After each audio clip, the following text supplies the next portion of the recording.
road dust felt heavy on my shoulders, each step a chore. I'd been walking for so long, I'd forgotten what I was searching for, or maybe what I was running from. That's when I saw it. A willow tree, grand and ancient, its branches weeping all the way to the ground, creating a perfect shaded curtain from the weary world, drawn by an unseen pull. I parted the leaves and stepped into the cool twilight beneath its canopy. And there, nestled among the gnarled roots, was a small wooden door, almost swallowed by the earth. Curiosity, a feeling I hadn't felt in ages, urged me forward. The door creaked open into a spiral staircase, lit by a soft, mossy glow. It led down, down, down, into the quiet heart of the earth. The air grew warmer, smelling of old paper, dried flowers, and something else. Something like forgotten memories.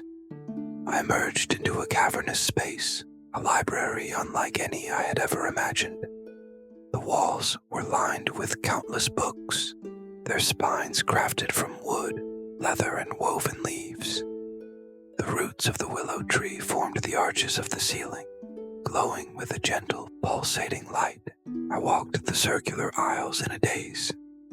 There was no librarian, no sound but the whisper of my own breathing. I reached out and pulled a slim volume from a shelf.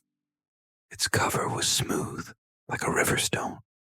As I opened it, a soft voice, no louder than a sigh, filled the air around me. It wasn't my voice, but I understood it completely. It spoke of soaring over a city made of spun sugar, the lights below like scattered candies. The dream was so vivid, so full of joy, that I felt a lightness spread through my chest. This wasn't just a story, it was someone's most peaceful dream, captured and held safe. I picked up another book, and then another. One whispered of a quiet afternoon spent talking to a cat that answered in riddles. Another told of floating in a starlit ocean where the waves hummed a gentle lullaby. Each book was a balm, a sip of pure, undiluted peace.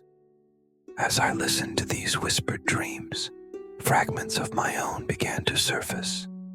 I remembered dreaming of a garden where the flowers sang in harmony, a dream I hadn't thought of since I was a child. I remember the feeling of sunlight on my face in a dream where I could fly, not by soaring, but by simply taking a step and not falling. These weren't grand adventures or epic quests. They were small moments of perfect tranquility that my waking mind had long since discarded as unimportant. With each rediscovered memory, a piece of myself clicked back into place. The weariness that had settled deep in my bones began to lift, replaced by a quiet warmth.